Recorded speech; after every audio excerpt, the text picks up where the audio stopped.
What's up, Internet? Jonathan here with TLD, and today I'm bringing you the full unboxing and review of the 2011 15-inch quad-core MacBook Pro. In the box, you get the MacBook Pro itself, a cleaning cloth, the MagSafe power adapter, AC wall plug and power cord, software, DVDs, and manuals, and this ships with Mac OS 10.6 and iLife 11, which means you get the latest edition of iPhoto, iMovie, iDVD, iWeb, and GarageBand. You got 3 flavors to choose from, starting with the $17.99 baseline model. That'll get you a 2.0 GHz quad-core i7 alongside with an AMD Radeon HD 6490M with 256 megs of video memory. For $400 more, that'll hop you up to a 2.2 GHz quad-core, but the key difference here is you jump up to an HD 6750M, which is a full gig of video memory. For a couple $100 more, you can bump up to a 2.3 GHz quad core. You're going to get the same video card, so essentially all you're paying for is a slight clock speed increase on the CPU. The 15-inch MacBook Pro comes standard with a 1440 by 900 16:10 glossy display.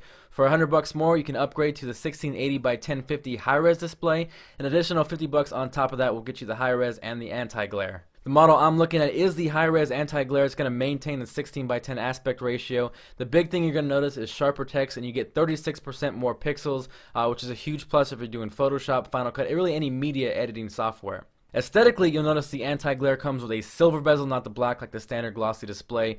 One thing I have noticed is on the anti-glare, it's not as vibrant as the glossy, so the whites are a little bit brighter, and the blacks are a little bit deeper on the glossy display. Overall, I'd say the glossy is a little bit better for just enjoying movies and watching media on your computer. The anti-glare, if you're doing a lot of photo editing or video editing, or maybe if you're in a situation where you have a lot of light coming in, you can't control the glare, that's where I would opt for the anti-glare display.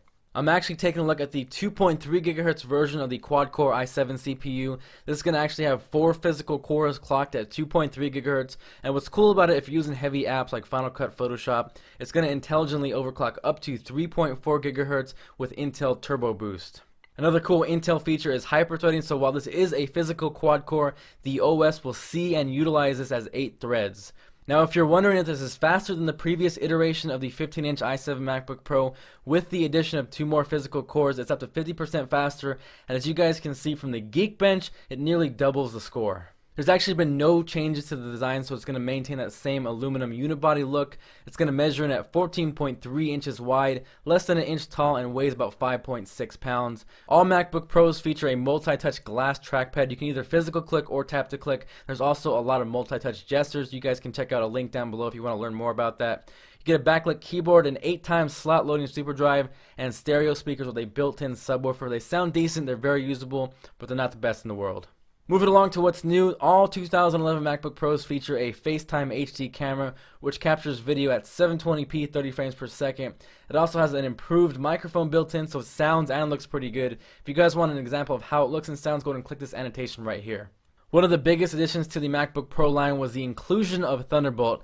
Essentially, it's a high-speed I/O which features PCI Express and DisplayPort functionality, so you can use it with Apple Cinema displays. With Mini DisplayPort, you can use DVI, HDMI, and VGA. It features a super fast transfer rate at 10 gigabits per second, so that's 20 times faster than USB 2.0, 12 times faster than FireWire, and up to 2 times faster than USB 3.0. Now, taking a look at the rest of the in and outs, you get the MagSafe power, Ethernet, FireWire 800, 2 USB 2.0 ports. You get an SDXC slot, which supports up to 64 gigabytes, audio in, audio out, and a cool little battery meter. If you push it right here, you can actually see the battery level without having to open up your MacBook Pro. Overall, I gotta say it's insanely fast for a laptop. You do get a solid battery life, about 5 to 7 hours for everyday tasks like web browsing, email, photos, and about 3 to 5 hours if you're using heavier tasks like Photoshop or Final Cut, but still good all around. If you're doing HD video editing, photo editing, or music production, this is going to be the perfect laptop for you. It's definitely worth upgrading with the speed bump from last year's model. I'd say if you're going for the 2.2 GHz or the 2.0, it's worth the upgrade to jump up to the 2.2. Not only do you get a slight bump in the speed, but you also get a 1 GB graphics card. That's going to help you out with 3D motion effects such as After Effects or Motion 4. The 2.3 GHz really isn't necessary. You're not going to notice too much of a speed difference. I'd save that money, put it towards an SSD or extra RAM. As far as the high res, I personally like that. The extra screen real estate is nice. As far as glossy versus anti-glare, it really depends on the situation you're in or the lighting in your room.